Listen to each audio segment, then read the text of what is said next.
Welcome, everyone, to Redondo Beach Center for Living. It's a sunny day, a sunny Sunday. We're really glad that you're here. Those of you on YouTube, if the sun is not shining where you are, I hope you're having golden raining sunshine in its place. We are very happy today. It's such a great day.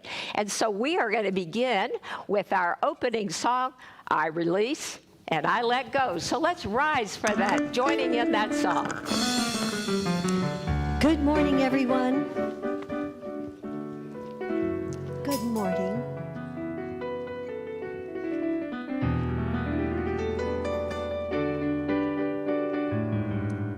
You gotta let it go.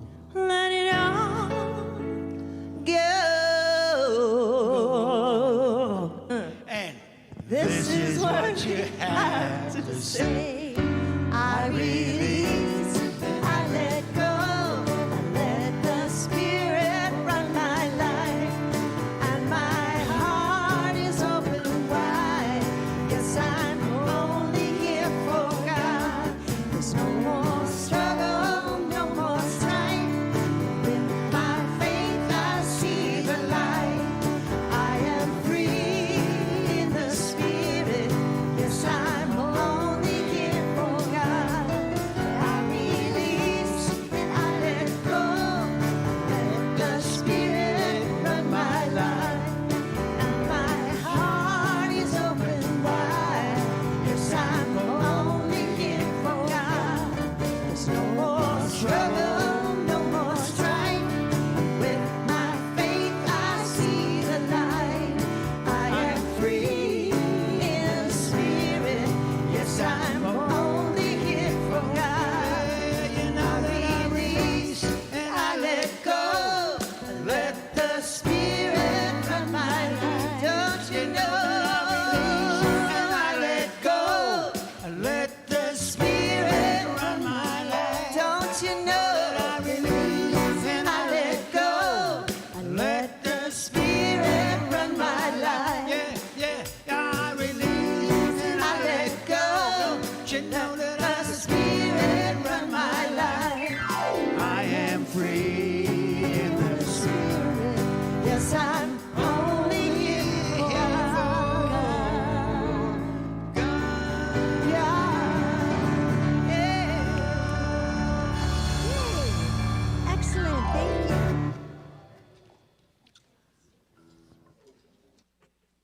Release and I let go. What a beautiful way to open up to Spirit and allow only the beauty to flow through. So as we take time to come together in consciousness, all of us knowing that we're all here in this beautiful place on this beautiful day, as we release everything that is unlike Spirit, we step into this moment with a conscious breath that helps us move through our own thinking, exhaling all those things we don't need. And so we relax. And it's so easy then to simply know that the Creator, my source, the Spirit of everything is right here, right now, all around me, through me, and expressing as me. And so what I know is that I am maintaining this idea that I am open and receptive to more Spirit in many and varied ways as it shows up for me, in music, in voices, in words, in the smiles that I see, in the joy that I experience. It is so good. It indeed is good and very good. And so in the deep acknowledgement that everything is here already for me, that I am here by divine appointment, I simply am grateful and I release my word, knowing it is done, and I can say, and so it is. And so what we're going to move into now is our announcements, and Mr. Paresh is going to come up and do that.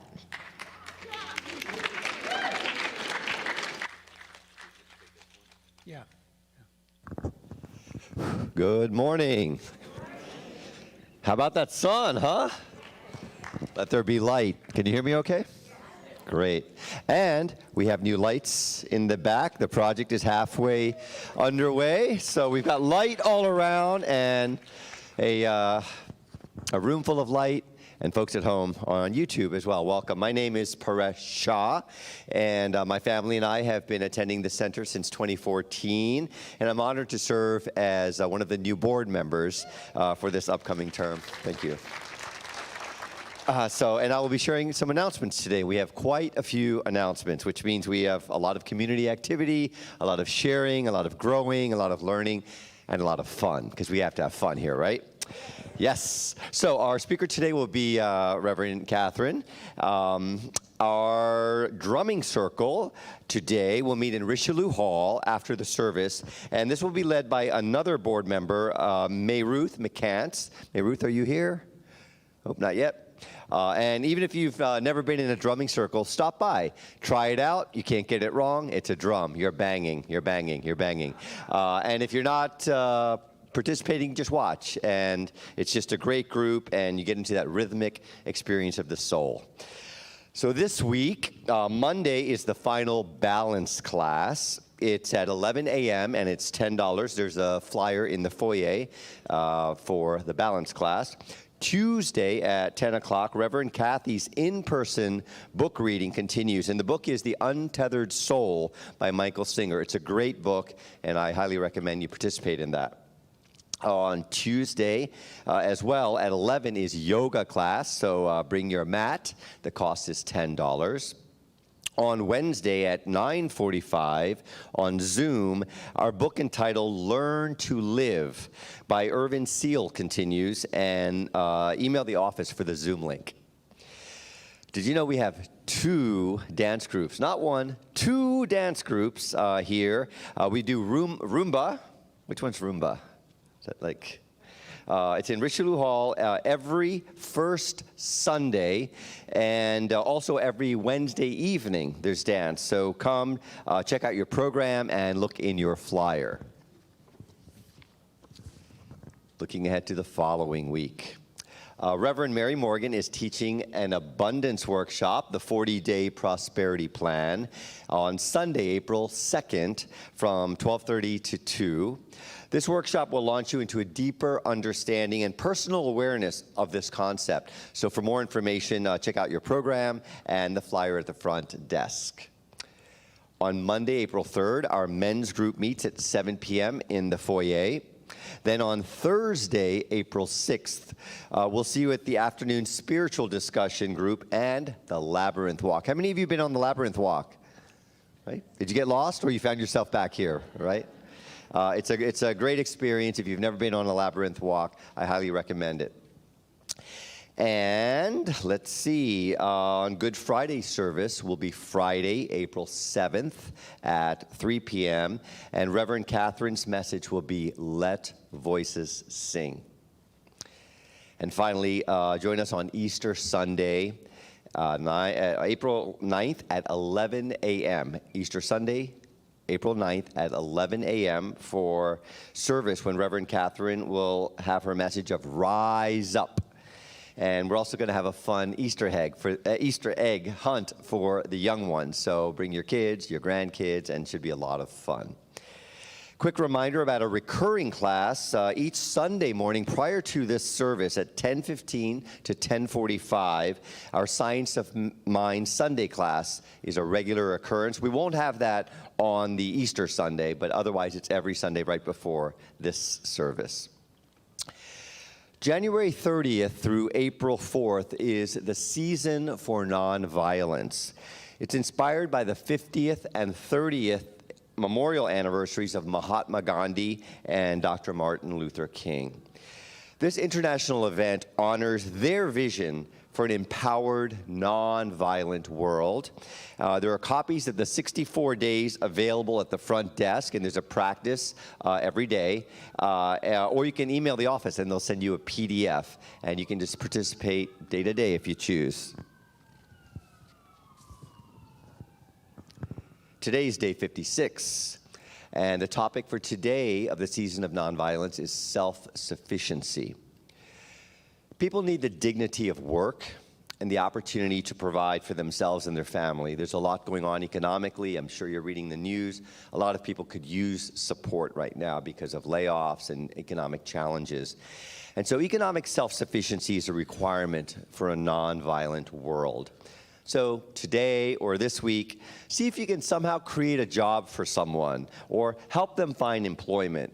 Maybe help them with their resume, make some calls, provide them some advice on interviewing skills or how to prepare for their conversations with job hirers. Moving from self-sufficiency to center sufficiency, I wanted to provide a quick update from our board on our progress with hiring an interim senior minister.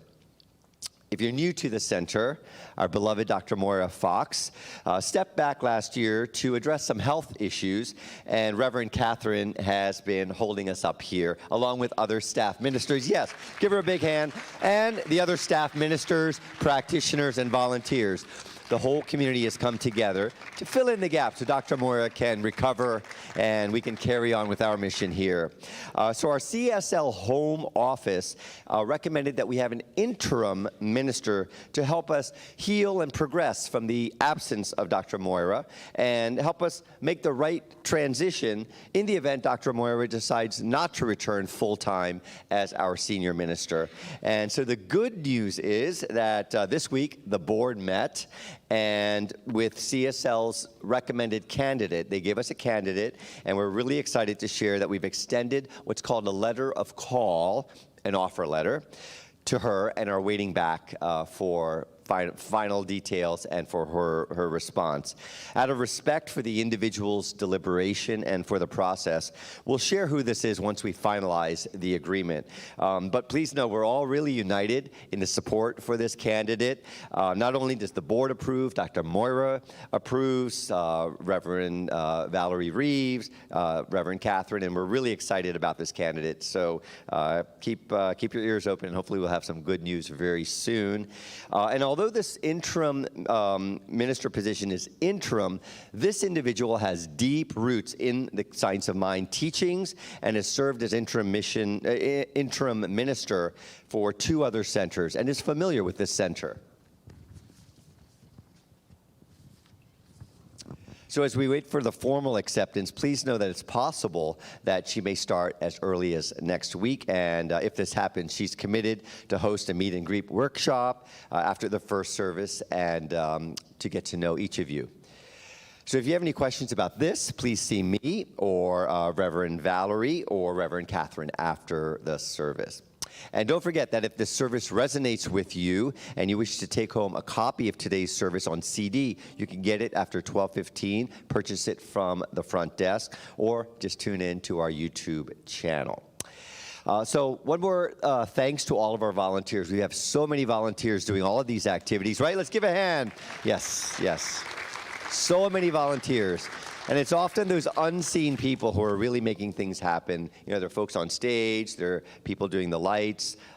And again, the lights look great thanks to all the efforts from the team, because it's been quite the effort to, with contractors these days, it's tough to find contractors, and they did a great job. So thanks to all of the volunteers. And there's one more event, which is the New Earth Expo on April 15th, and we're looking for volunteers for that. So see Reverend Valerie if you'd like to volunteer, and there she is in the back, so after service. Okay, so with that, I want to introduce some more light, once again, which is our singer today, Andrea Lane. Thank you so much.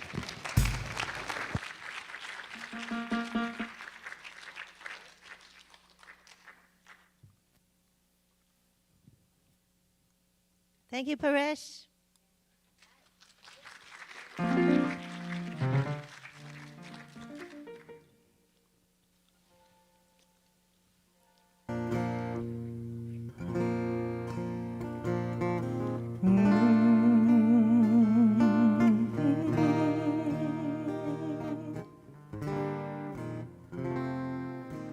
Oh, why you look so sad? Tears are in your eyes. Come on and talk to me now. Don't be ashamed to cry. Let me see you through. 'Cause I've seen the dark side too. When the night falls on you, you don't know what to do. Let me see you through. Yeah, I'll stand by you. I'll stand by you. Won't let nobody hurt you. I'll stand by you. So if you're mad, get mad. Don't hold it all inside. Come on and talk to me now. Yeah. What you got to hide? Well, I get angry too. I'm a lot like you. When you're standing at the crossroads, you don't know which path to choose. Let me come along. 'Cause even if you're wrong, I'll stand by you. I'll stand by you. Won't let nobody hurt you. I'll stand by you. Take me into your darkest hour, and I'll never desert you. I'll stand by you.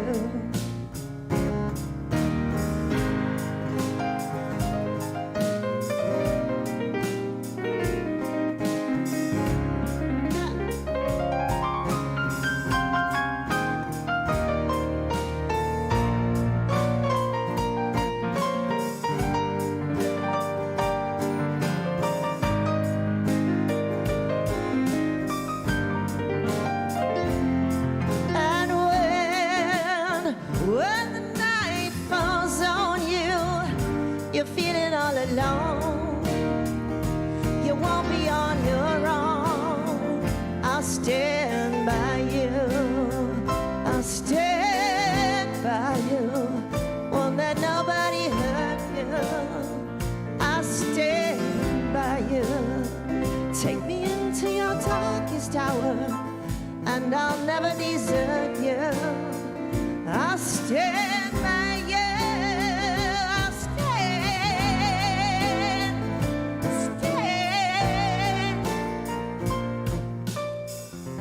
you.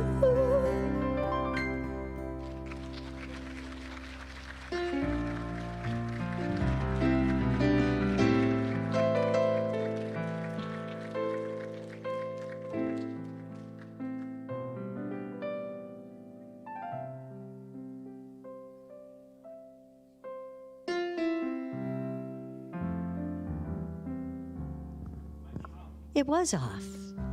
We now have power. Good morning, everyone. This is the time of our mini lesson. So I ask you a question. Did you wake up this morning awake, aware, and alive and alert, knowing that the divine power of God is moving through your body, creating whatever it is you desire? Yes. Then you understand what pre-approved is, right? That's today Reverend Catherine's talk is about pre-approved. Science of mind is based on a principle, and they're universal principles of cause and effect that says for everything that we think, imagine, and know in our body, it is produced in our experience. So whatever it is that we're creating in our experience, it is not based on anything other than understanding and accepting the truth of our being. Ernest Holmes says on page 280 in the mental equivalence that we just studied this morning in the the Science of Mind class before, which I encourage you to go to. It's so much fun, and you'll learn a lot from everybody. So on around page 280, he says, prayer does nothing to God. Right? Prayer is only for the one that's praying, because God has already given us everything that we desire. Everything that we desire was preordained and pre-approved for us. But what we accept into our experience is our prayer. And so that's our charge to understand that. This week, I was printing a document on my new printer that's only about 2 months old, and it printed the document fine, and then I had to print a second document And it didn't work at all. The printer did not work. And I said, oh my goodness, what am I going to do? So I tried to fix it, and I didn't know what I was doing, so I couldn't. I called my IT guru, and what ended up happening was we had to uninstall the printer. We had to delete it from the system, and we had to reinstall the driver, right? We had to reinstall the driver and all the programs that responded to the printer to make it operate. It's the same with our life. We may be walking around right now with judgments about ourselves, things that were put on us when we were kids, things that we accepted about our DNA or our genetics, whatever it is. We may be carrying that idea with us, and it's producing results that we're not so happy about. So the charge is to remember that the Spirit of God that moves through you and me is the one that says you can have whatever it is you desire. Open up your mind, open up your thoughts, open up your imagination to accept in and trust that that power is moving through you as you've directed it. But if we don't give God a picture of what it is that we desire, it doesn't happen. And remember, it's not God in us, it's God of us. We are made of that power. So all that wisdom and light and love is at our disposal, but only to the extent that we're going to allow it in. So the importance is to remember, the only reason the things that you desire haven't showed up in your life is because you have not accepted them. Does that make sense? You have not dialed in to say, I'm going to create this experience, and I'm going to know that things are opening up in wildly, wildly better than I can even imagine. So it's allowing the power of God to move through you, and it means getting in agreement with God. Get in agreement with God that created you as spirit to move you into these great and wondrous things. Because guess what? We only came here once as this individual. So we came here to be this great expression and do these great things with our lives, and we are already pre-approved. So please affirm with me, there is one power. That power is God. That power lives, moves, and has its being as me. I allow great and wondrous things to happen in my experience. And look at your neighbor and say, I allow great and wondrous things to happen through you. Yay! And again, look out, world, because here I come. And so it is. Yay. Thank you. Thank you.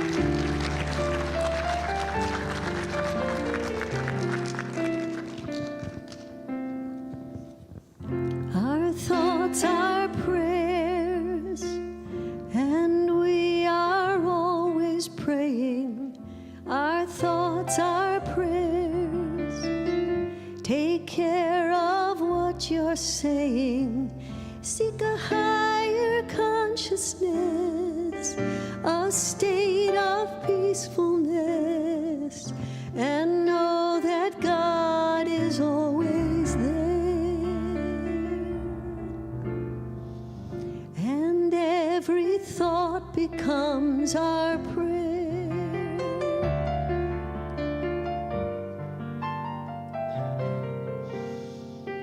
Our thoughts are prayers, and we are always praying. Our thoughts are prayers. Take charge of what you're saying. Seek a higher consciousness, a state of peacefulness, and know that God is always there.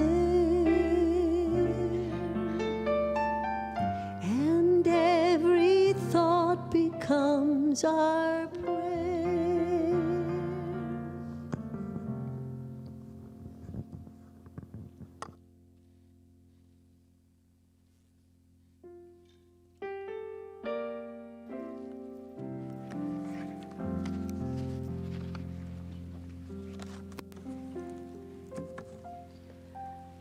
Our thoughts are prayers.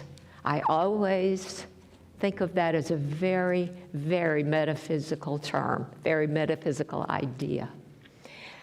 Many of you that are in this room, and maybe some of you are joining us on YouTube, were here for our annual meeting. And one of the things that I heard at the annual meeting was one of our candidates for the Board of Trustees reminded all of us that Dr. Moira once upon a time said that she was looking for a talk title or a talk, and she passed on the freeway this billboard that said, "You are pre-approved." And so, reminding me of that, I wanted to use that as today's topic, because that is what we're talking about, that we already have everything we need. And the idea that there is pre-approval is one that we want to accept. And Reverend Mary talked about the things that means, the cause and effect, and the things in our thoughts. And so, as I was thinking about that, I was remembering that Ernest Holmes has said that there is good for me over and over and over again.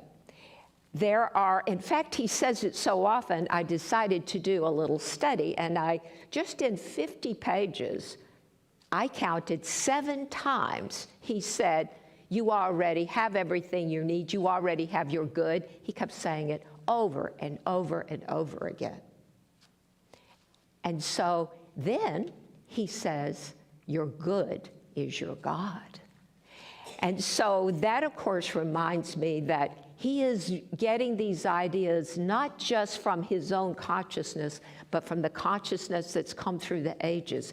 Indeed, he may have learned those very words from Emma Curtis Hopkins. Not only did she say that, but Ernest Holmes studied with her in the last year of her life, but also was only 3, 4, or 5 years before he published the Science of Mind textbook, the first one, in 1927. My good is here for me, and I ought to have it. And so when she said that, she immediately thought about reasons why we don't have that. And that brings me to a parable. There's a parable called the Pearl of Great Price.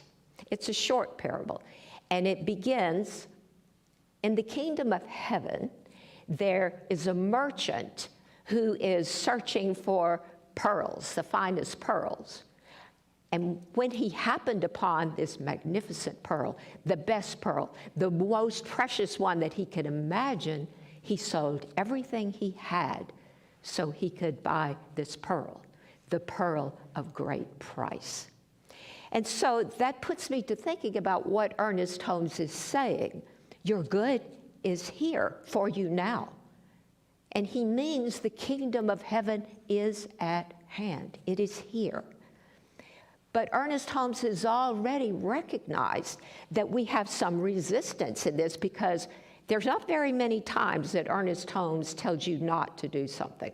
I haven't run across it very much, but in this place he does. It's on page 210.2. He says, never say, I'm not good enough. Never say, I don't know enough.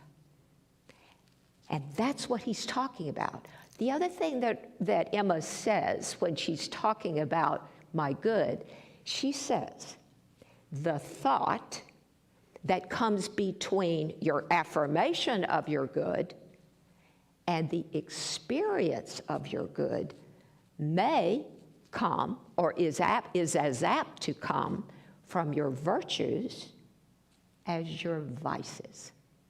And so that space and that choice that we make is what so many of our teachers keep referring to. They keep telling us our good is at hand, but recognizing that something is happening in that space. Emma said in one of the places in her book, my good is here for me and I ought to have it. And when I say that, I know the next thought that people have is, well, yeah, but I really need to get the heater fixed and I don't have enough money. I long to have more friends, but I just don't make friends easily. I would very much love to be able to do this fun thing, but I have this problem with my back. That is the thought. that comes between my affirmation of my good and the experience of my good. And your mind, your subconscious hears, I don't have enough. I'm not good enough. I am lacking. And that is not this teaching. This teaching is not just this teaching, the teaching of Ernest Holmes. It is New Thought teaching.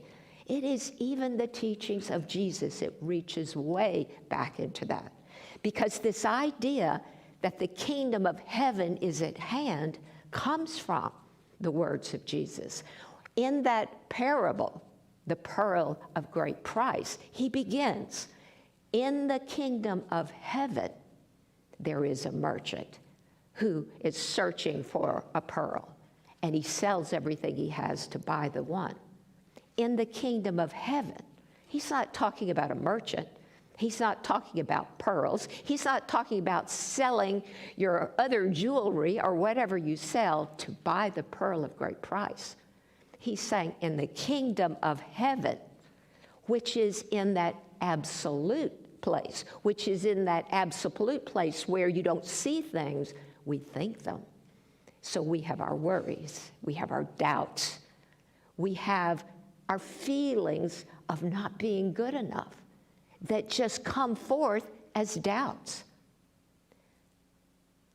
Raymond Charles Barker writes in his book, he says, when we have a problem, that problem is really a shadow that we are creating because we really cannot see the light, which is the light of that idea that I have my good.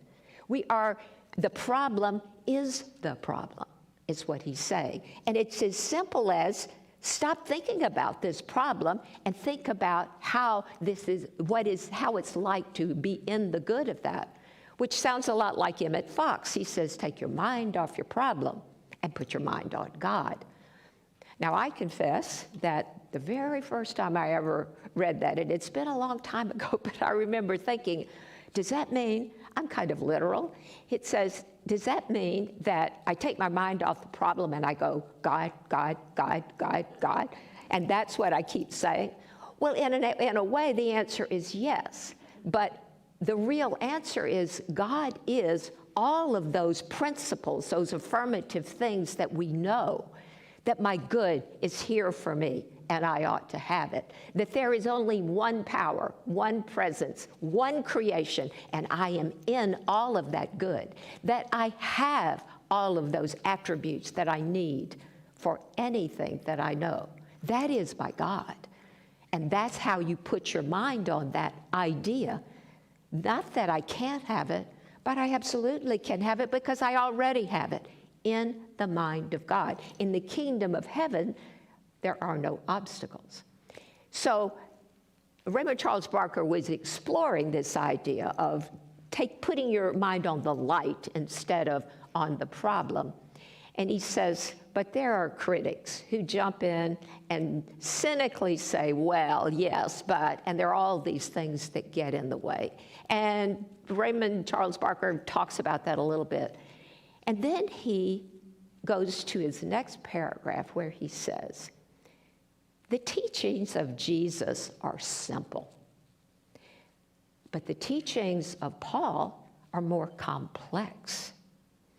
And we talk about the fact that in the history of Christianity as an organized religion that we know it today, I know from my history that there was a struggle with the different leaders who understood the teachings of Jesus and how to put them out there. And by the 3rd century, there were still people whose writings and readings we even study today in New Thought because they were still expressing that simplicity that Jesus had. But ultimately, it was the complexity of Paul that moved forward. And it's that building of complexity, we know in churches later on, move forward another 1,000 years, that you had to do this, there had to be somebody that you prayed to in between. It was just much more complex than what Jesus said, the kingdom of heaven is at hand. And every time he taught different lessons in parables, he told a story, and we are calling them parables. But he's telling a story so that those who have eyes to see and ears to hear understand that in the kingdom of heaven, as opposed to the details, the conditions, the appearances that he gives in the parable and in the story. But this idea of making something complex out of something that is simple is really the history of mankind, if you think about it. I mean, I was thinking about art yesterday. I used to teach a class that included a cultural history. And one of the things that's very interesting is that you may recall, you've seen pictures surely somewhere that celebrate those drawings that were found in these caves in France that were over 15,000 years old. They're very primitive. And in the course that I taught, I found some pictures that essentially correlated the drawings that children make, which are very simple, and the drawings of those in the cave. So we as individuals start out much more simple, and we grow in complexity as we get older. Just like I remember watching a flickering black and white TV on my parents' had. I almost crawled out of my baby bed because I wanted to watch. And I now, we have these big flat things that hang on the wall, and they're colorful, and they've grown in complexity, and that's a good thing. We like the better TV. We like better cars. We like all the different things that have moved from simplicity to complexity. But if we lose something in moving from the simplicity to complexity, wouldn't it be nice if we could pick and choose and step back and say, but the kingdom of heaven is at hand. I have all the good that I could ever want right here in the kingdom of heaven. I remember when my daughter, India, my first daughter, was very little, I was talking about something that she wanted, and I can't quite remember what it was, and I was talking about how to do that. And this person that I was talking to said, well, she needs to learn that she can't have everything she wants. Whoa, I haven't forgotten that. And I'm thinking, well, why can't she think that? But that cynic that Raymond Charles Barker was talking about is saying that, you just can't have everything. You have to work for what you're going. You have to earn it. You have to do all of these things in order to get your good, instead of just simply knowing that my good is coming to me. In talking about the pearl of great price, the writer reminds us of a story that is found in Acres of Diamonds, which you may know by Russell Crowe, I think his name is. He tells a story that's true. It is a true story, happened. There was a farmer that bought a plot of land in Pennsylvania, intending to make this magnificent business out of it and to be successful. And he couldn't make a go of this farm. It seemed like no matter what he did, he couldn't make a go. So he sold it, and he bought land in Ontario to pursue his dreams there. The man who bought his farm was working the land, and he was out in the field tending his animals, and he noticed this puddle of water over to the side, and it caught his eye because it was sort of iridescent. And he walked over and he looked at it. Well, the short version is oil was discovered in the United States on that man's property. That was the first place. And the second place, of course, is up the coast in El Segundo. That was the second place. But that first person didn't just stumble upon that place. He had the consciousness that helped him arrive to that. And the cynics wants us to believe that it was just an accident. It's just one of those things. Some things have a good, some things don't. But the kingdom of heaven is at hand, operates on principle. And it operates on the consciousness of those of us who expect our good to come and know that our good is coming to us because it is at hand. And so whatever is going on with us, we have to understand that we are the directors of our lives.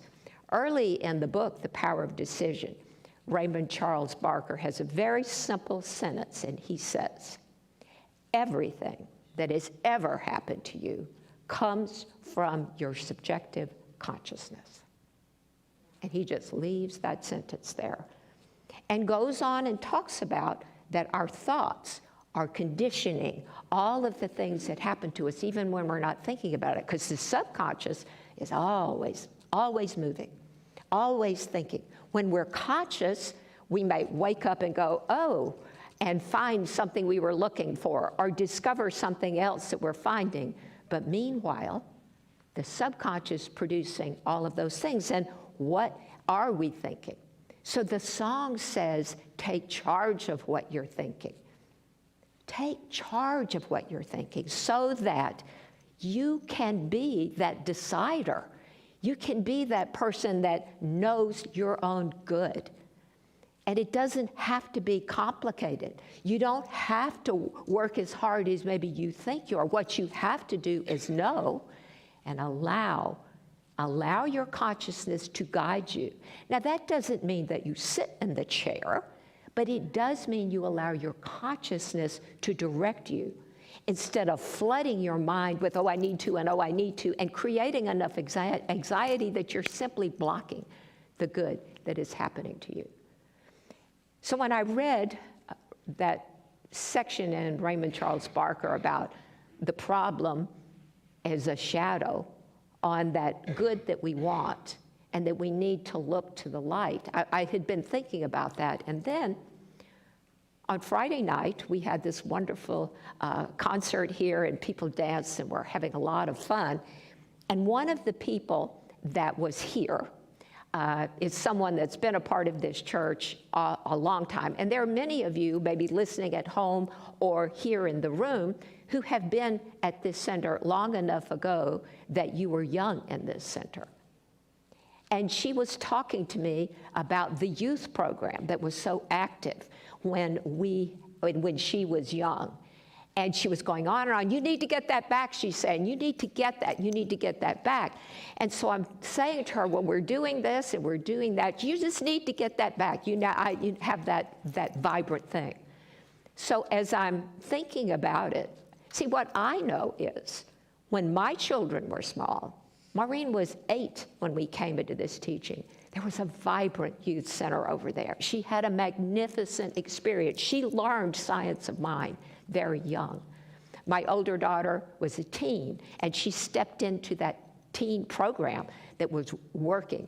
And the friend that I was talking to Friday night went on and on about the teen group and how it was. It was big, and we went to teen camp, and it was wonderful. And Redondo had lots of people there. You can do that. You can do that again.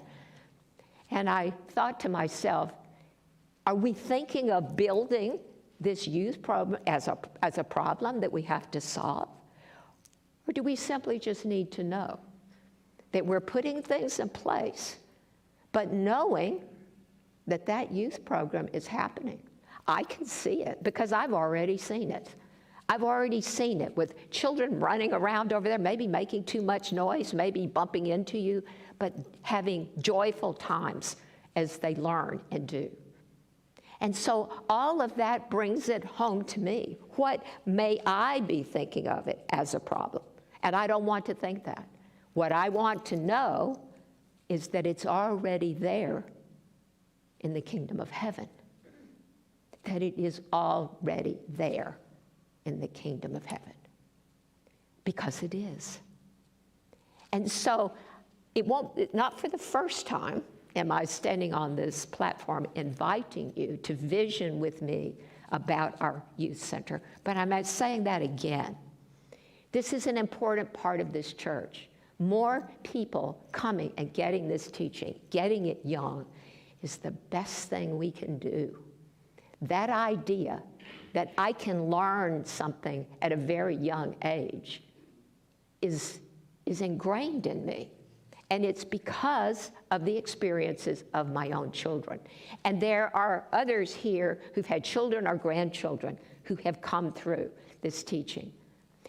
I remember a number of years ago, before COVID, there was an advisor at another CSL, and I didn't know her, but she was, I think she only made it 1 year as an advisor or before she moved on to something else.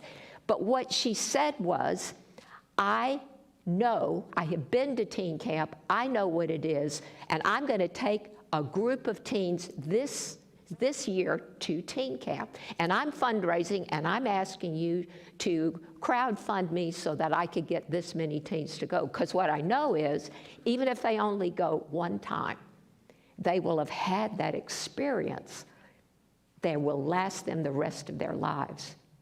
I can remember one of the toddlers that's now a teen in our center. I can remember her right out there in that foyer at a very, very young age, just throwing her arms out and saying, God is all there is. She said that, and I'm thinking, she learned that in youth church. She learned that. And that doesn't go away. We keep learning things our whole life. Yes, maybe we're making it too complex, but we also can learn that good stuff that is ingrained in us. We can learn, and the more we fill our own thinking with those positive, those affirmative statements, and catch ourselves when we start spacing between the affirmation of our good and our good, the experience of our good, that in between that, we do not choose a vice-type affirmation. We choose a virtuous one. And that's what Emma's talking about, that we know our good for us, that we move into the statement of the good so that we move into an experience of the good. And that is the teaching. It is the teaching, and it's up to each of us individually to know that. And the most beautiful thing about that is when we know this for ourselves, it spreads to people all around us. And it becomes part of who we are to the point it radiates. I think Reverend Valerie talked about Rise Up My Soul a few weeks ago, and that comes from the words of Emma Curtis Hopkins. Rise up my soul and heal the sick wherever I walk, Emma writes. She's not meaning on the plane of appearances and conditions as much as she means in the kingdom of heaven, that people are changed, consciousness are lifted. She says, make people love God. Show people the finished kingdom, is what she says, by your consciousness, by who you are. Don't you want to be one of those people who just happens to walk through and you bring that goodness wherever you go? And people don't have to think about it. It's out there in the kingdom, and it's there. Those are the things you can't see. They're things that you feel. So in this day, what I'm knowing is we all know who we are, and we all know to whom we belong, and that the kingdom of heaven is mine. In Emma's version of the Lord's Prayer, she says something like, give me this day everything I need. Give me the courage to command the law. Don't let me be tempted by appearances and conditions. And don't let me believe in evil. Because your realm is the kingdom at hand. It is what I want to know for myself, and I invite everyone to know that with me. The kingdom of heaven is at hand. And so it is.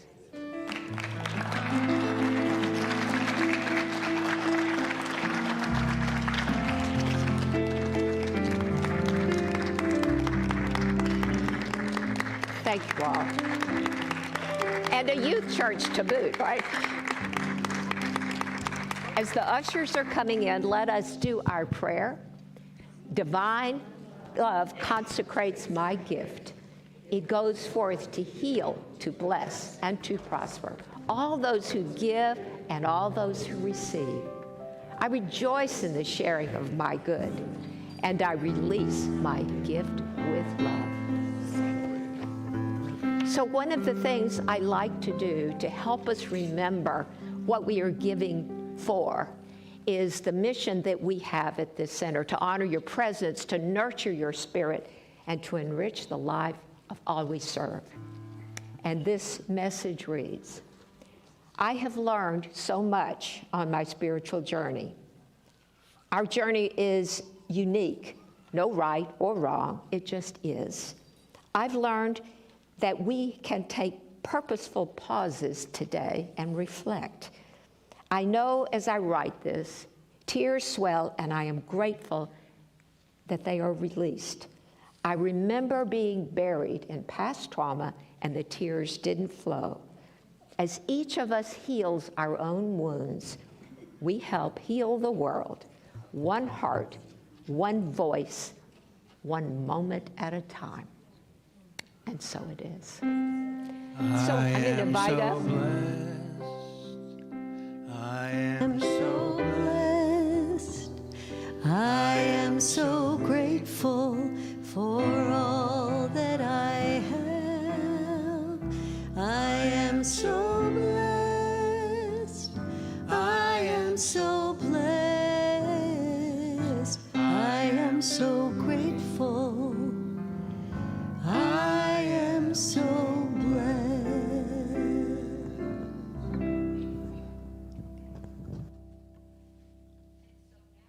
Are going to hear from Andrea and Billy for a wonderful time. Let's welcome up Andrea. Thank you, Reverend Catherine. This is for my favorite Irish lady, my favorite Reverend Maura Fox.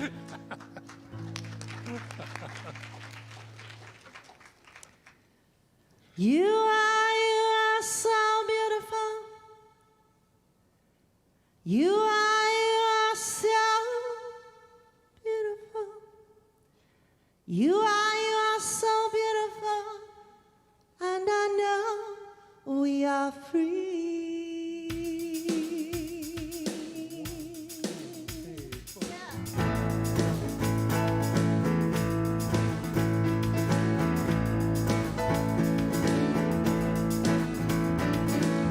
I see the beauty in you, I see beauty in me. Oh yeah.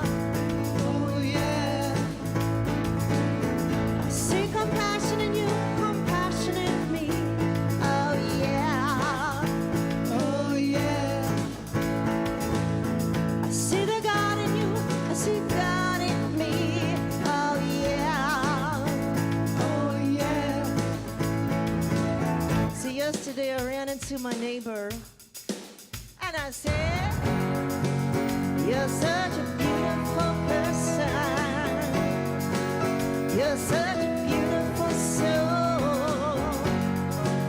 You're such a beautiful person that I know we are free. Yeah. Hey.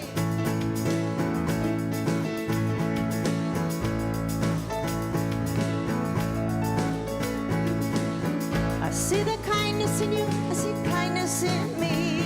Oh yeah. Oh yeah. I see the light and love, I see love and light all around. All around.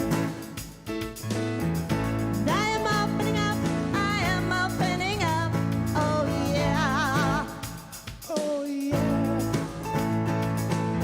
And then I ran into Reverend Maura, and I said, you're such a beautiful person. You're such a beautiful soul. You're such a beautiful person, and I know we are free. I know we are free, and we are walking so magnificently. I know we are free, and we are walking so magnificently. Hey.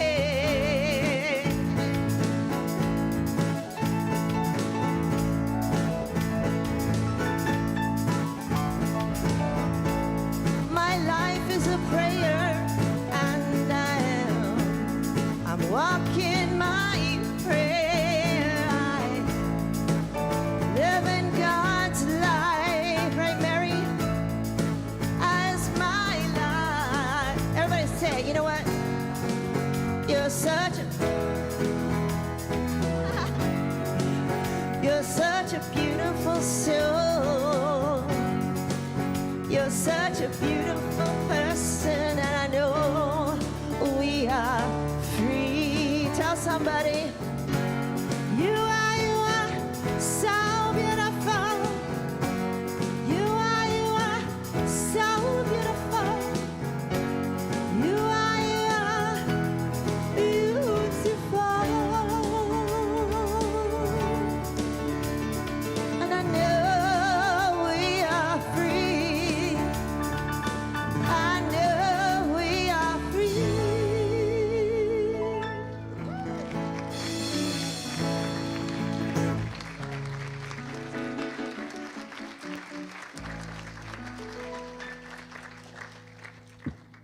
Oh, Andrea, thank you so much. That was wonderful. We're all beautiful persons. And thank you, Andy, for being our keyboard glue that keeps everything together.